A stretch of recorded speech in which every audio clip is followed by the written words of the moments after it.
Aroia. Só eu sei,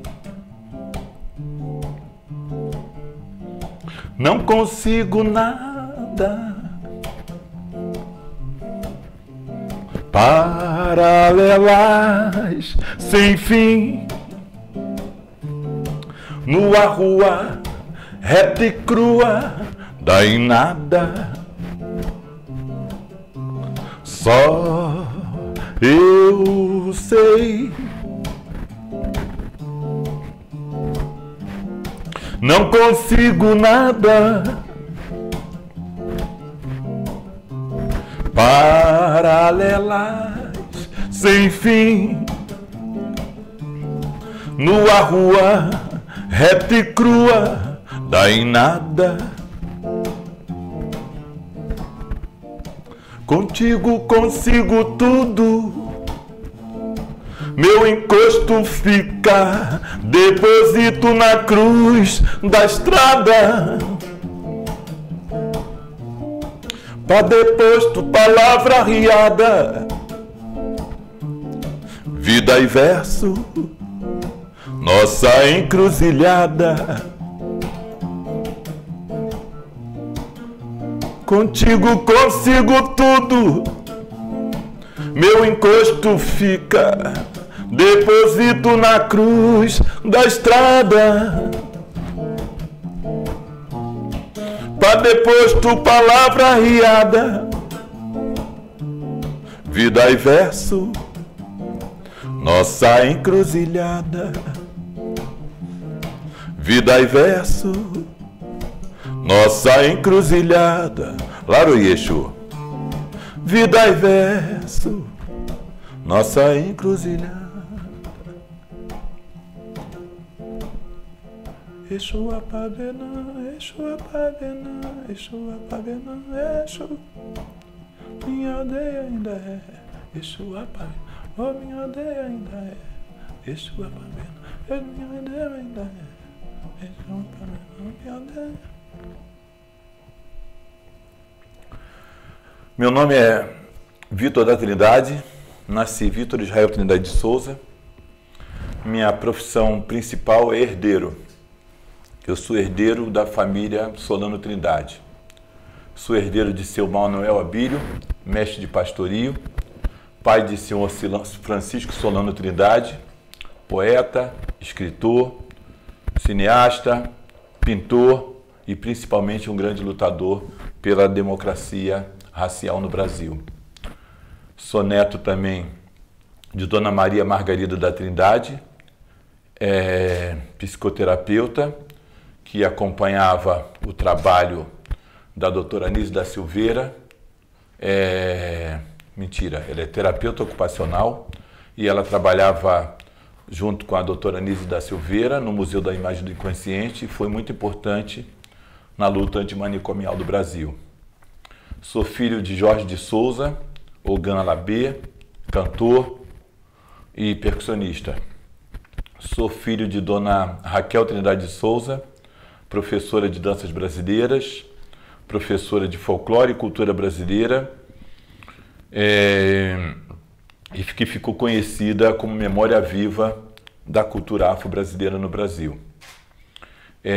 Como apoio desse trabalho, desses ensinamentos, eu tenho uma formação em música popular pela Universidade Fito, em Osasco, São Paulo, e faço um mestrado em etnomusicologia pela Universidade de São Paulo, na Escola de Comunicação e Artes. Já fui aluno de muita gente, meus grandes mestres foram o mestre Dinho Gonçalves, de São Paulo, fiz o workshop com Naná Vasconcelos, tive aula com Concília Latorre, com Laura Campané, Estênio Mendes, um ali na percussão corporal, outro ali na percussão cubana, e também sou Ogan da casa de seu Manuel Quilombo, que faleceu alguns dias atrás, Axé, meu pai, sua bênção, que é do Ilê Axé Jagum, que fica ali em São Paulo. Né? Eu sou ogã nessa casa há 32 anos, eu sou o ogã mais velho da casa. E estou aqui, é isso, esse sou eu. Olá, comunidade da TV 247, hoje a gente começou num formato diferente. Vitor, obrigada por estar aqui hoje. Tamo junto. Eu sou a Larissa da Silva, sou jornalista aqui em Lisboa. Junto comigo está o Marcos Pamplona. Olá, Marcos. Olá, tudo bem, Larissa? Tudo bem, comunidade 247? Prazer receber você aqui, Vitor. Prazer meu, querido. Obrigada, Vitor. Opa, vir para a comunidade 247 é bonito. Salve, comunidade 247. Bem-vindo. Aí sim, Axé, obrigado. A comunidade. Para começar, Vitor, obrigado pela música. Acho que a gente pode ouvir mais um pouquinho no final, de novo, que é muito bom. Acho que sim. A gente vai falar aqui de um livro que você lançou o ano passado, certo? Em 2019. Esse ano, e o ano passado, já passou. Já estamos em 20. Verdade. Pois é, chama Oganilu, O Caminho do Alabê. Posso mostrar aqui, acho que nessa aqui, o livro para vocês. Eu queria que você contasse um pouco desse livro pra gente, depois de se apresentar, como foi o caminho até... Então, para eu escrever esse livro, eu me meti numa sinuca de bico, em primeiro lugar. Eu passei 5 anos morando na Europa, voltei da Europa e fui procurar trabalho no Brasil. Ficou complicado para trabalhar, eu não conseguia trabalho nenhum. E aí eu cheguei para minha mulher e falei assim, Preta, eu vou estudar. Achei uma faculdade aqui, vou estudar. Aí ela falou, vá, né? Eu já tinha 40 anos de trabalho nessa época. E eu falei, vou estudar. E fui e procurei essa faculdade. E no caminho da faculdade, uma hora a mulher falou assim, olha, só tem que fazer um TCC. Eu falei, puta, eu tenho que fazer um TCC, né? E aí quando eu me vi procurando por esse TCC, eu falei, vou procurar dentro do meu povo mesmo, vou procurar o Ogã Alabê.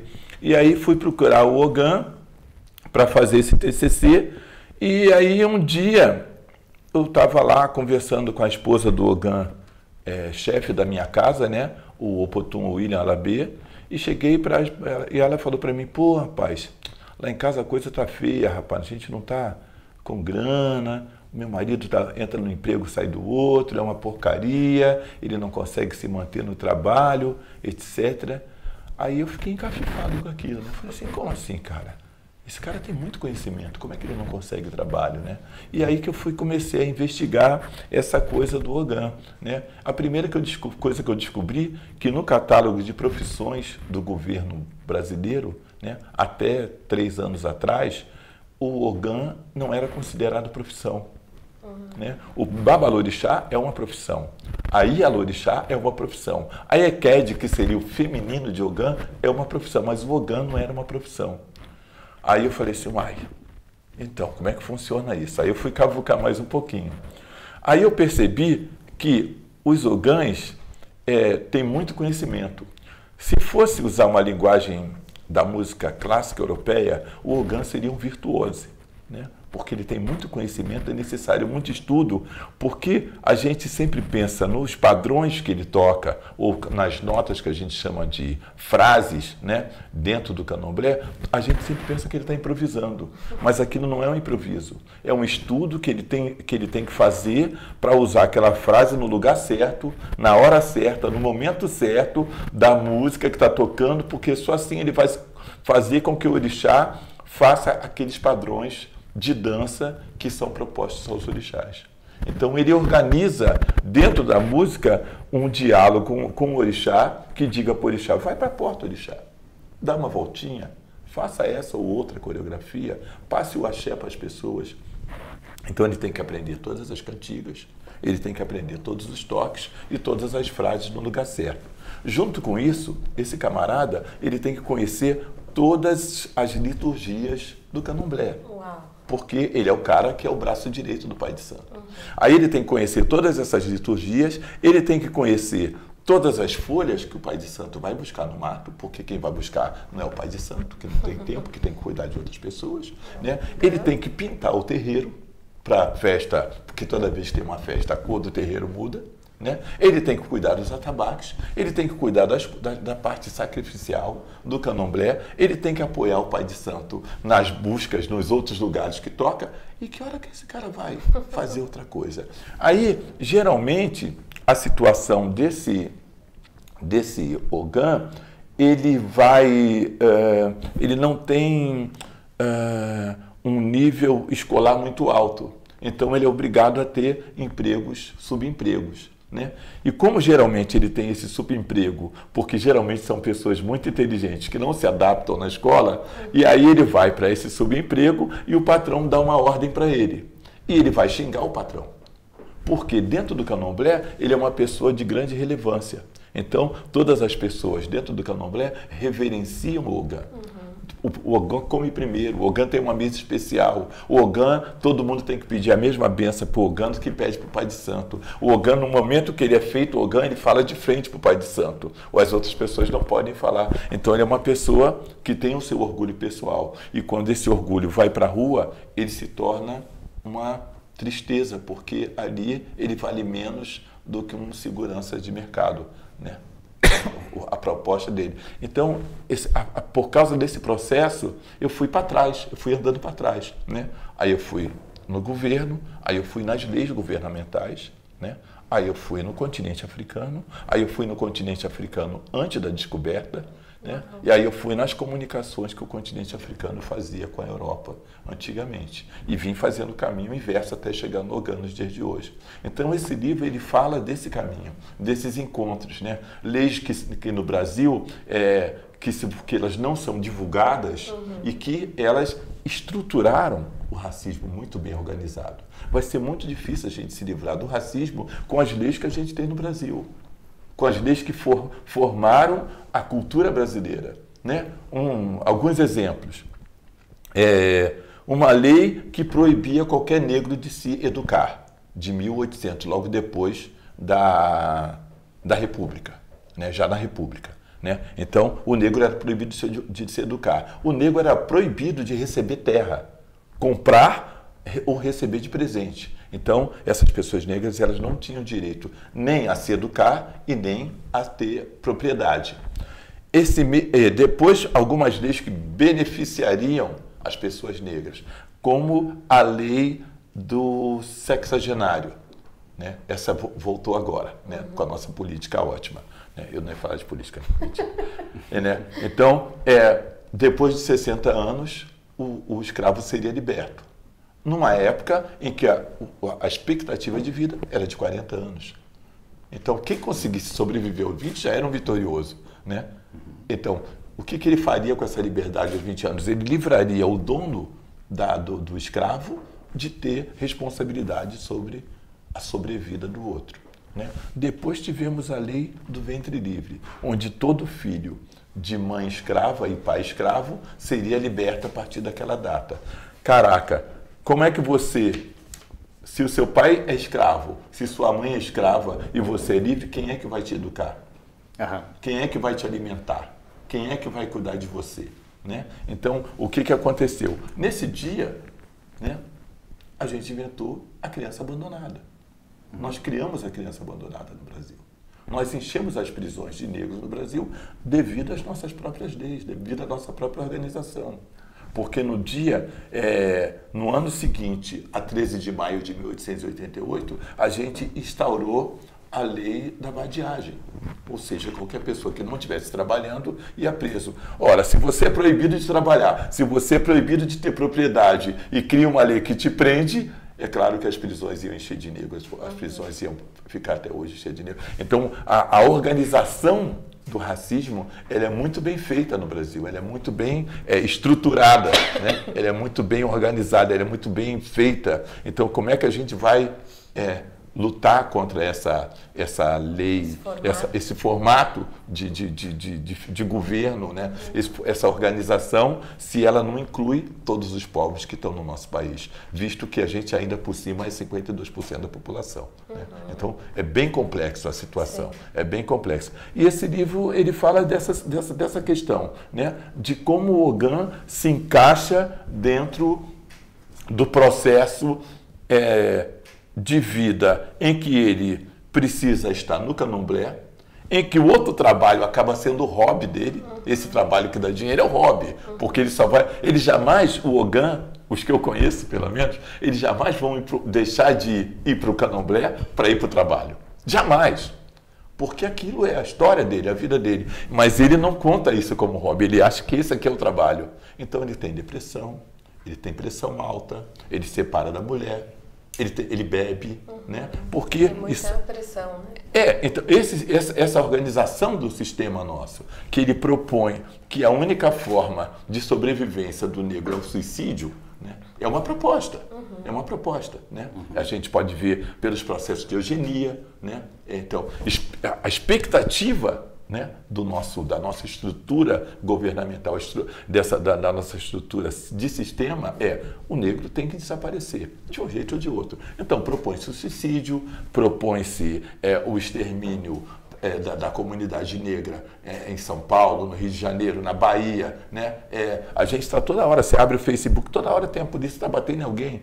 Imagina se você, né, eu não sei qual é a sua estrutura, né? Mas você que mora nos Jardins, né? Você está vendo seu filho tomar um tapa na cara do PM e você não ter nada para poder fazer nada contra esse PM, não poder processar porque o governo apoia dar esse tapa na cara, independente do que essa pessoa tem como profissão, né? Então o camarada fala, eu sou trabalhador, caramba, e dá um tapa na cara do camarada. Cara, você não pode reagir a esse tapa, né? Aí o que você vai fazer? Você vai no psiquiatra, aquele psiquiatra do posto de saúde, que a gente sabe que muito dificilmente a gente vai encontrar um bom psiquiatra no posto de saúde. Você vai no yoga, né? Então, para onde você vai? Opção A, virar bandido, atirar nos caras de volta. Atire em mim ou atire em você, né? Opção B, dá sorte. Essa é mais difícil, essa é rara. Essa é rara. Então, o processo, né, o terceiro processo, também tem um processo que pode funcionar, que é ir para as religiões afrodescendentes, né, que está em guerra nesse momento com as religiões pentecostais. Né? Ou melhor, desculpa, as religiões afro-religiosas não estão em guerra com as religiões pentecostais. Elas estão sendo atacadas e terrorizadas pelas religiões pentecostais. Isso tem que ficar claro, porque não existe um processo da igreja, do candomblé está invadindo a igreja.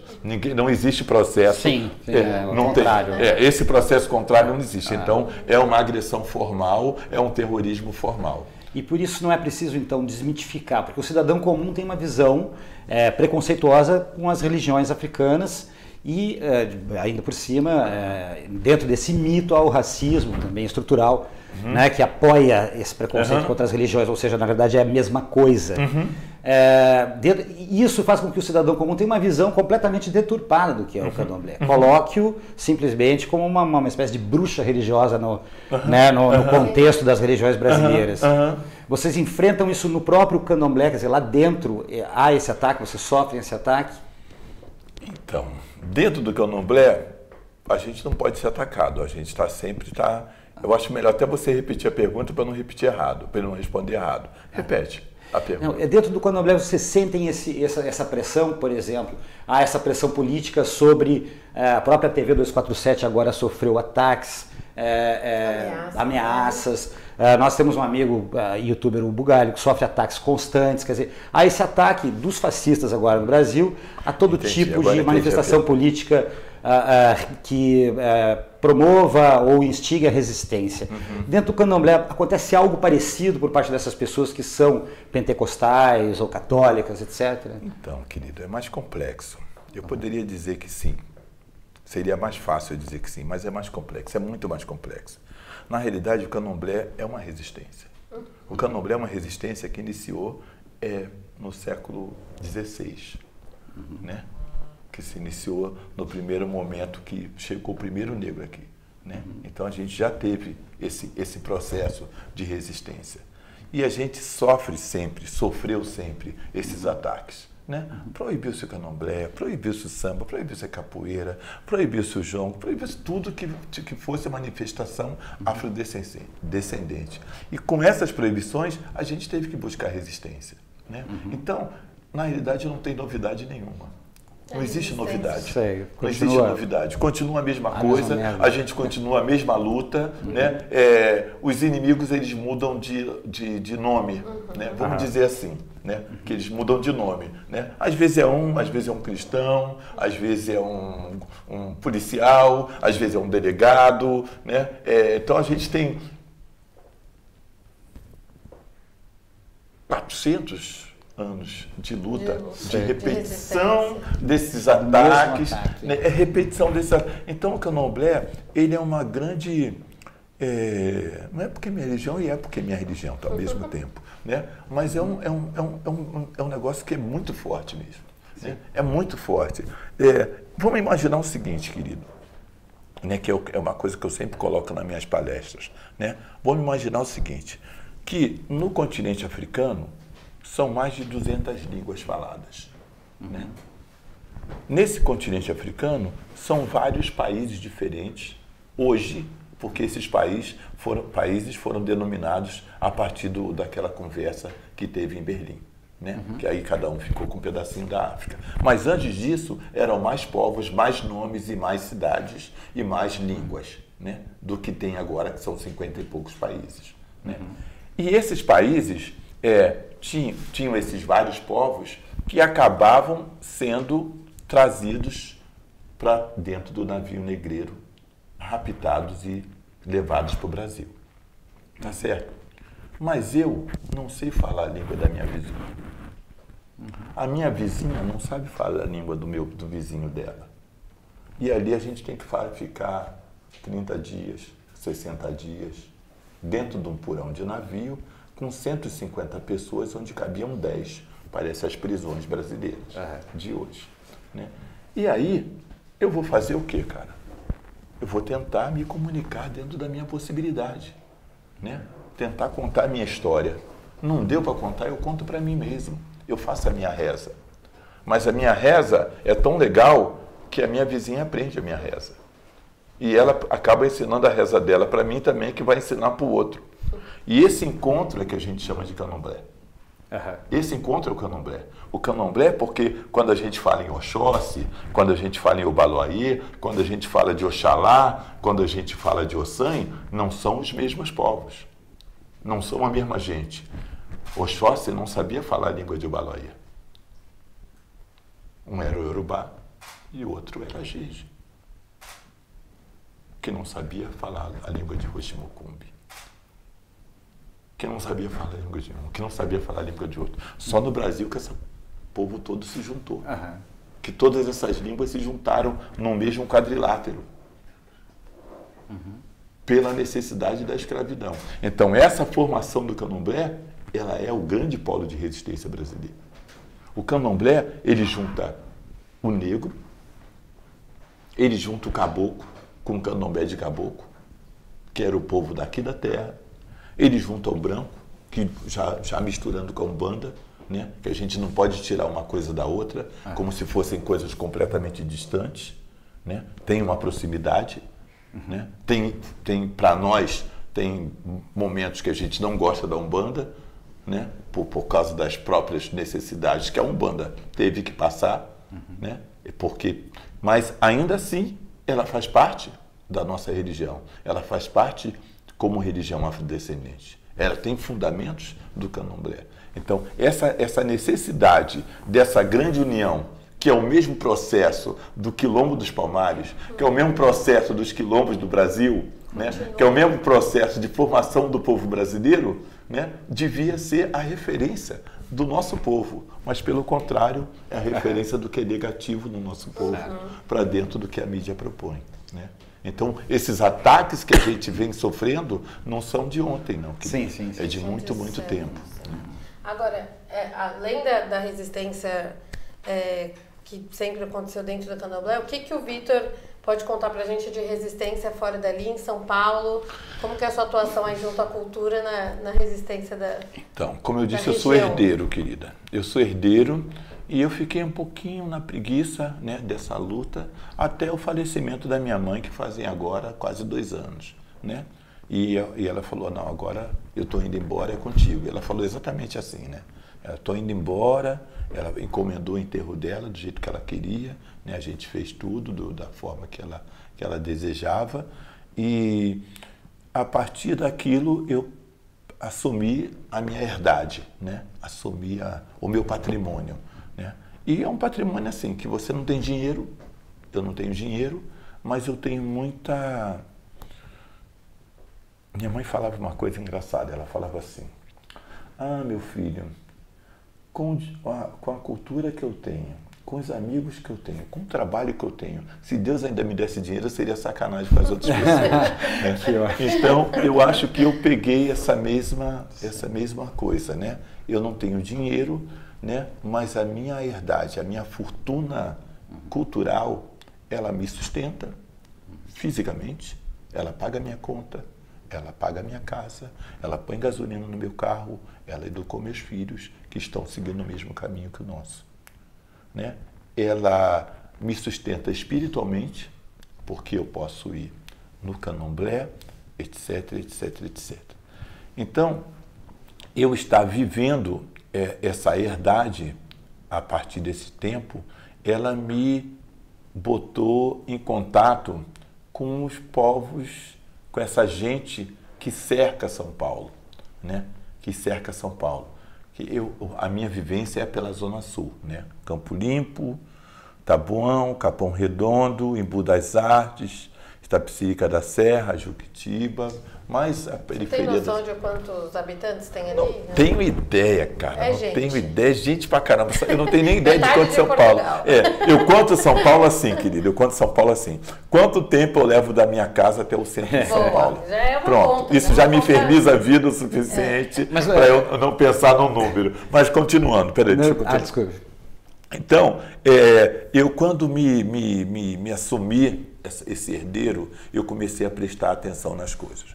Então, dentro desse grupo que meu filho me apresentou, porque eu estava na época na Europa voltando para São Paulo, o meu filho me apresentou a Agência Solano Trindade. Me apresentou os Racionais, me apresentou o Gaspar, África Brasil, me apresentou o Buiú, e aí eles tinham duas namoradas, meus dois filhos, cada um tinha uma namorada. Um namorava Débora Marçal e o outro namorava Priscila Preta, que são grandes líderes da comunidade feminina com um grupo que se chama As Capulanas, né? Que acabou me levando a encontrar o grupo do Teatro Clariô, ou As Clarianas, que é pesado também. Pesado. Estou falando ainda só do feminino, né? E aí veio muito... Eu conheci a Agência Popular Solano Trindade. Eu queria fazer um show, né? E aí o meu filho tinha me apresentado, a Agência Solano Trindade, eu queria fazer um show e eu sou péssimo para divulgar, né? Aí ele falou assim, liga lá no pessoal da agência. Aí eu liguei no pessoal da agência, não. Aí o Thiago, nossa, Vitor da Trindade, que legal, que honra. Eu falei assim, mano, é o seguinte, eu vou fazer um show e aí eu queria muito que você me ajudasse a divulgar. Ele ficou bravo. Ele falou, como assim? Você nunca ligou pra gente?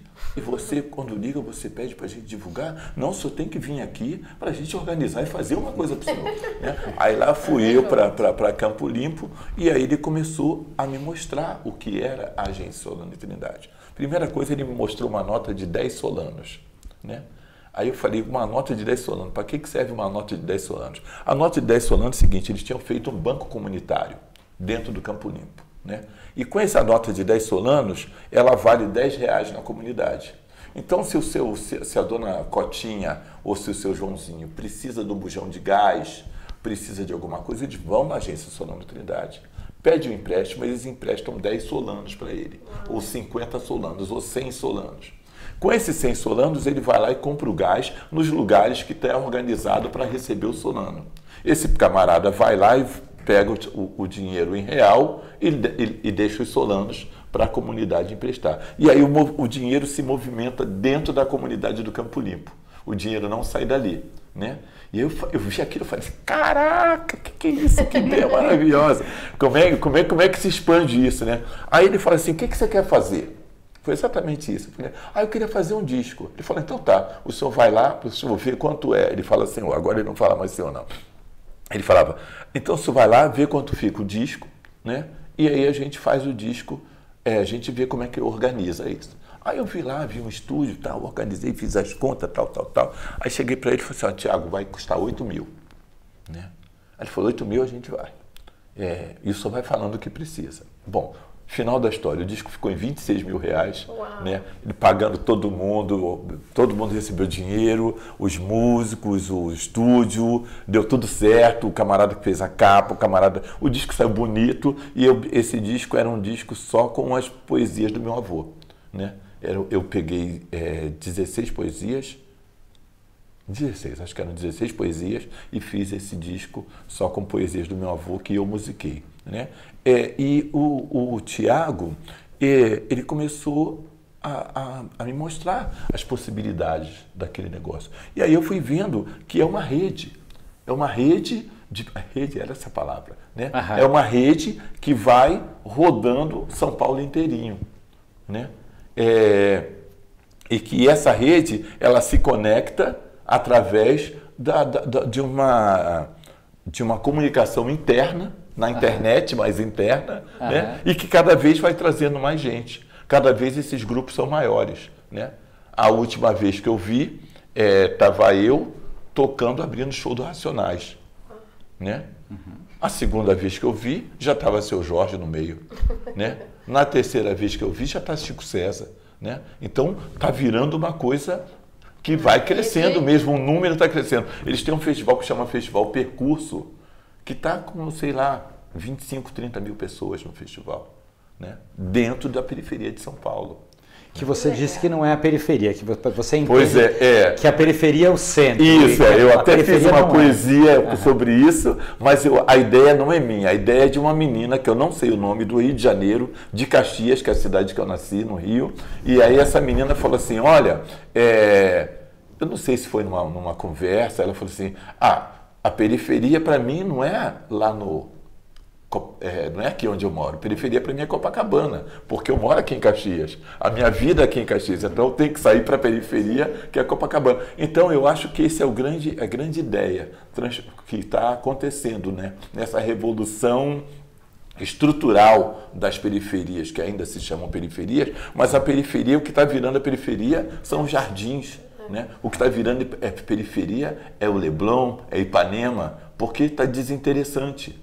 Né? Eles estão tentando manter os mesmos e a galera do entorno está criando porque a própria necessidade obriga os camaradas a criar e trazendo cada vez mais possibilidades, cada vez maiores e cada vez em contatos mais complicados, cursos de culinária de alto nível, encontros de comprar um sítio para plantar comida orgânica e fizeram um restaurante de comida orgânica no fundo da gente. Então, a extensão dos caras está cada vez maior. Mas entendeu? É quase uma organização social, política, econômica paralela, não oficial. É outro mundo. É outro mundo. O Brasil não está servindo para o jovem mais. O Brasil ele não está acompanhando o jovem. É por isso que esse homem foi eleito. Porque as pessoas não querem mais. O jovem ele tomou conta do Brasil. O jovem, ele tomou as escolas naqueles movimentos, o jovem invadiu a cidade. E o que a velharia, né, que somos nós, dos 50, 60, 40 anos, temos a oferecer para o jovem, não serve.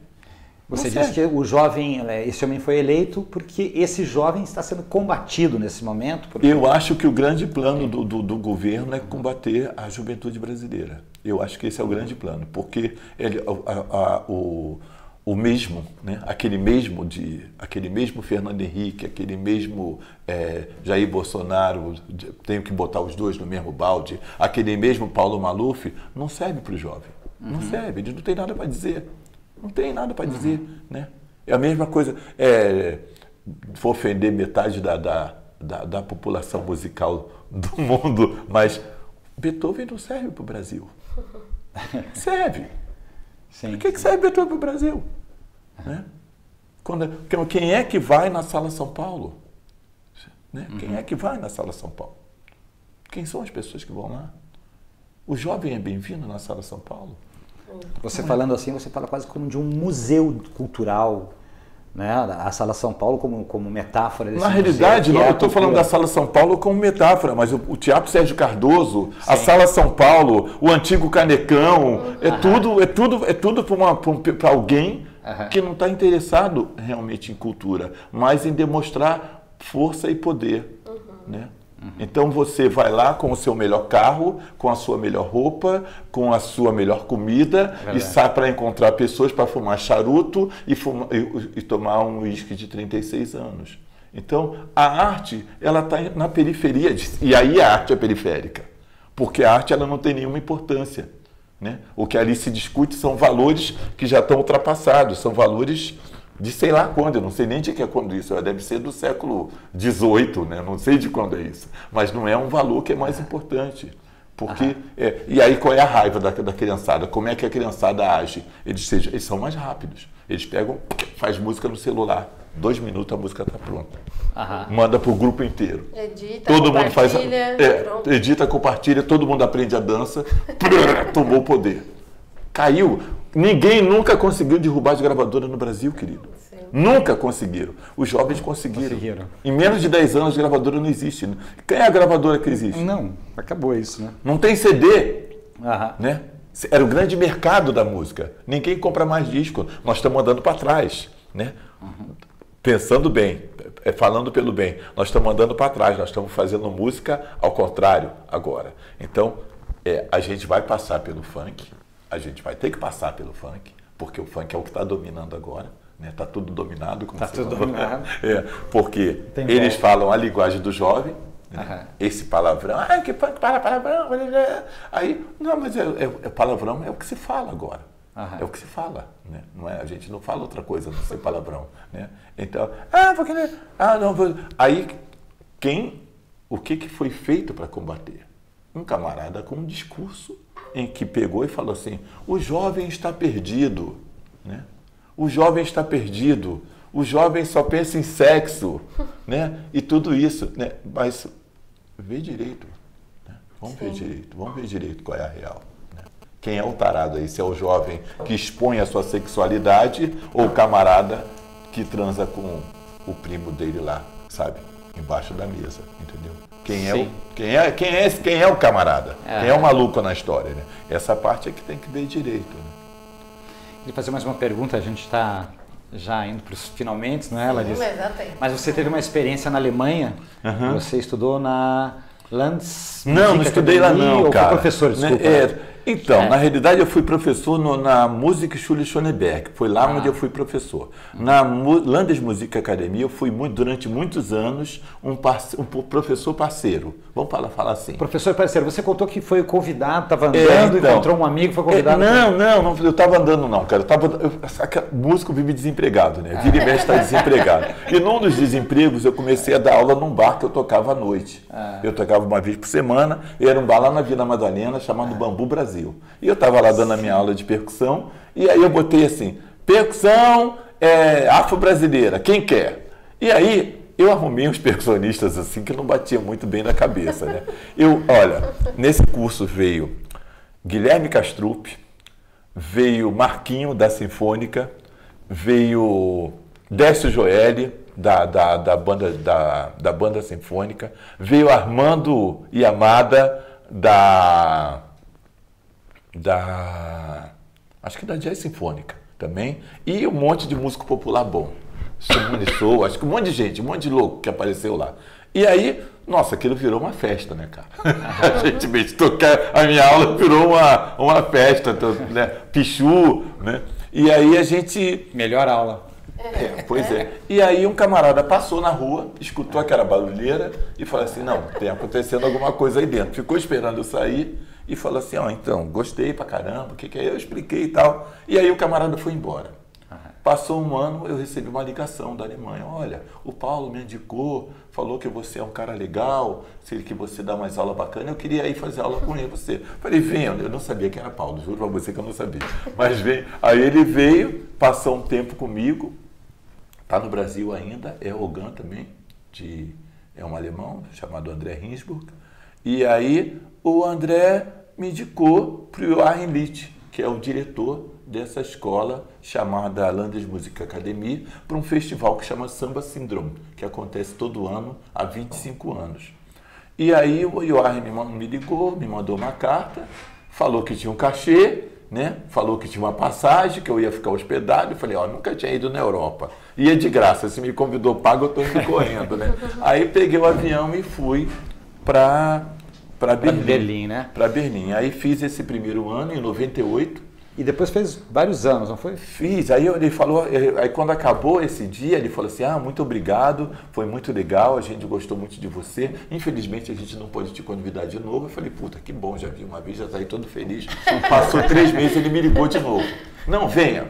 Aí lá fui eu de novo. Aí ele disse o mesmo discurso, não vai rolar. Aí depois, no outro ano, me convidou de novo. Aí virou palhaçada. Toda hora ele me convidava. Nessa experiência, eu fiz uma pergunta para você. A gente estava falando antes, né? Sobre racismo na Alemanha e racismo no Brasil. E você me explicou uma coisa bastante interessante. Você pode falar um pouco sobre isso? Então, quer dizer, infelizmente você passou por situações na Alemanha? Na Alemanha eu passei algumas situações. Eu posso defini-las claramente. A primeira, eu já estava de volta numa dessas idas e vindas, né, que eu tive a oportunidade de ter. Eu estava comprando presente para a família.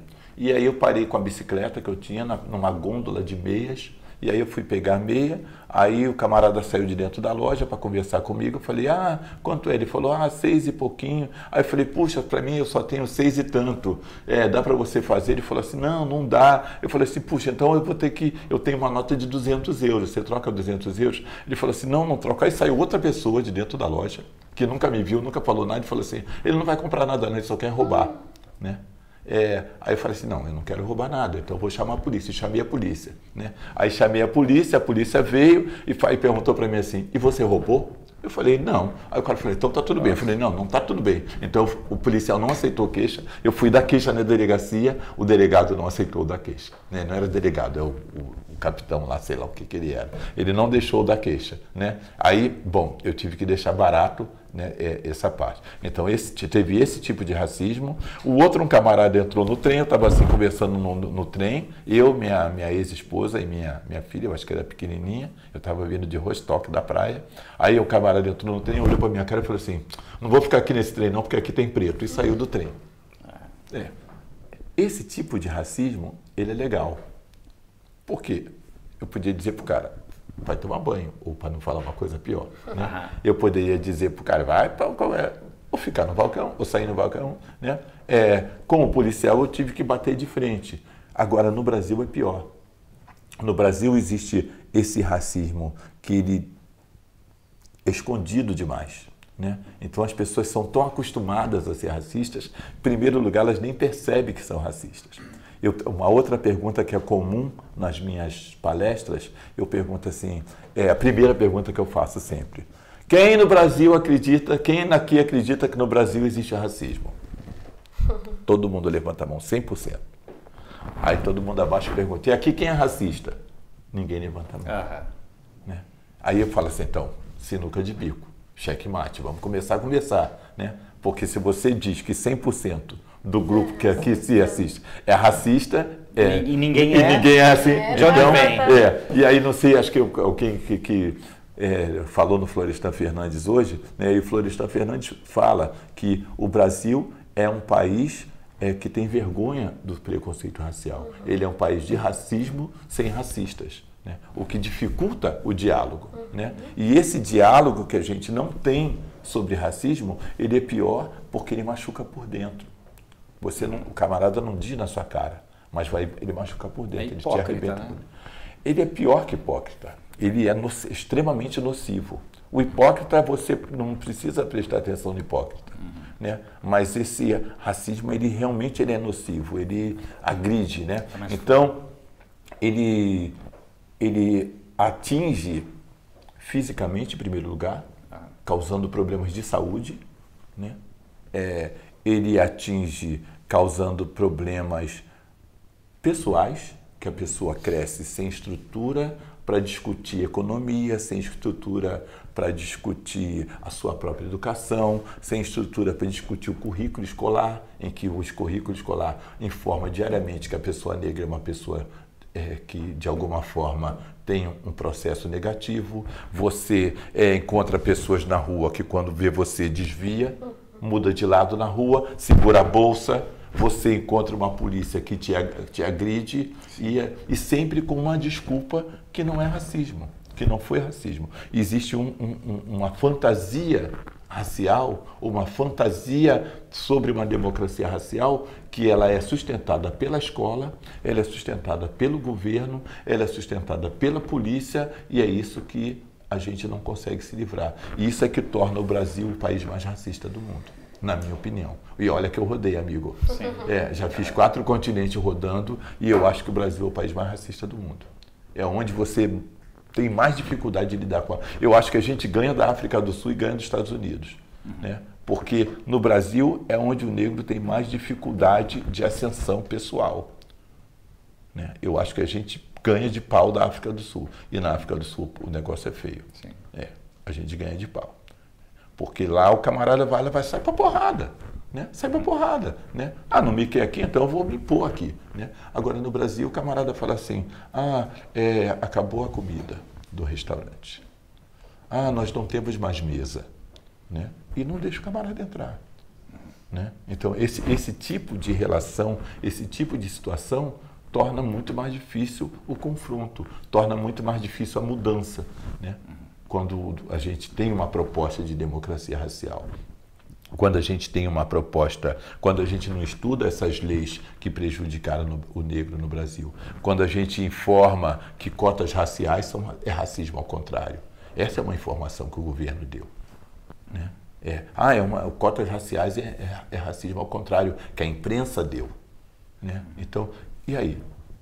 Você pega a sua oportunidade de crescimento, de equiparação, sim, de trabalho, né, e joga fora. Você pega a sua religião e troca por uma outra em que você possa parecer menos negro. Você pega aquilo que o seu esporte, a sua capoeira, e vai treinar karatê. E aí o que acontece? Os brancos vêm jogar capoeira. Os brancos vêm pro candomblé. Então, esse jogo no Brasil é um jogo que vai ser muito mais difícil de você botar as coisas sem confronto. E do Brasil não é do confronto. Então, a gente vai demorar muito porque a gente não está preparado para o confronto. A gente não quer o confronto. Eu sou uma das pessoas que não quero o confronto. São muitos séculos ainda para gente. Vai dar um trabalho, viu? De resistência. Uhum. Vitor, a gente podia ficar aqui mais uma hora, né, Marcos? A gente tinha feito tanta pergunta, mas é tão leve assim, tão bom. Muito obrigada por ter vindo. Tamo junto. Obrigada por ter Tamo junto. Comunidade 247. Acho que a gente podia terminar com música. Bora. O que vocês acham? Uma boa ideia, terminar como começou, que estava ótimo. Bora. Deixa eu ver o que eu toco aqui. Eu vou tocar uma música que foi feita pelo Carlos Renault e Zé Cabaleiro, que vai para o meu próximo disco, que é uma homenagem a Oxóssi e a Oxum. Então, comunidade, até a próxima edição do Conexão Lisboa. A gente tem que ligar o... Tá ligado. Perfeito.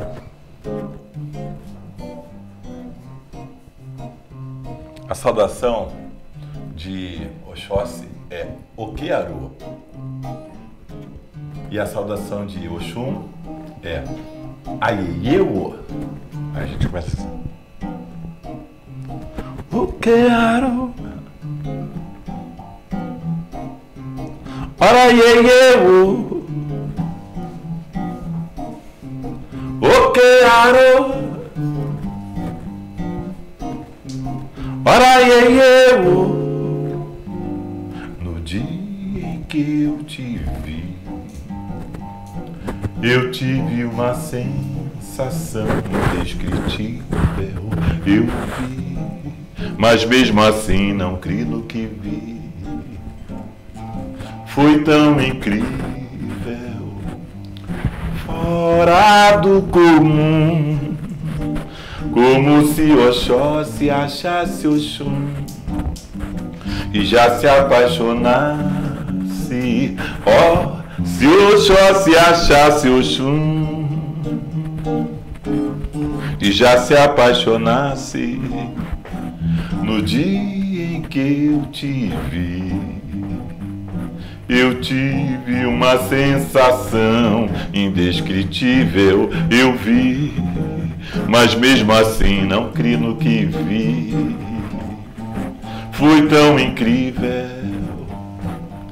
fora do comum, como se Oxóssi achasse Oxum e já se apaixonasse, ó, se Oxóssi achasse Oxum e já se apaixonasse, e agora te rever e ter a mesma sensação indescritível de ver e ainda assim não crer. Ah, é mais incrível, fora do comum, como se Oxóssi achasse Oxum e já se apaixonasse, ó, se Oxóssi achasse Oxum e já se apaixonasse. O que arô, ora iê, o que arô, ora iê, no dia em que eu te vi, eu tive uma sensação indescritível, eu vi, mas mesmo assim não criei no que vi. Foi tão incrível, fora do comum, como se Oxóssi achasse Oxum e já se apaixonasse, ó, se Oxóssi achasse Oxum e já se apaixonasse, e agora te rever e ter a mesma sensação indescritível de ver e ainda assim não crer. Ah, é mais incrível, fora do comum, como se Oxóssi achasse Oxum e já se apaixonasse, ó, se Oxóssi achasse Oxum e já se apaixonasse. O que arô, vambora, canta comigo, bora. Ora iê, o que arô, o que arô, bonita. Ora iê, bora gente, bora. O que arô, aí sim. Ora iê, o que arô, ora iê, subida. O que arô, ora iê, o que arô, ora iê. Obrigado. Obrigado. Obrigado. Até a Comunidade próxima. da Praça, pessoal. Até.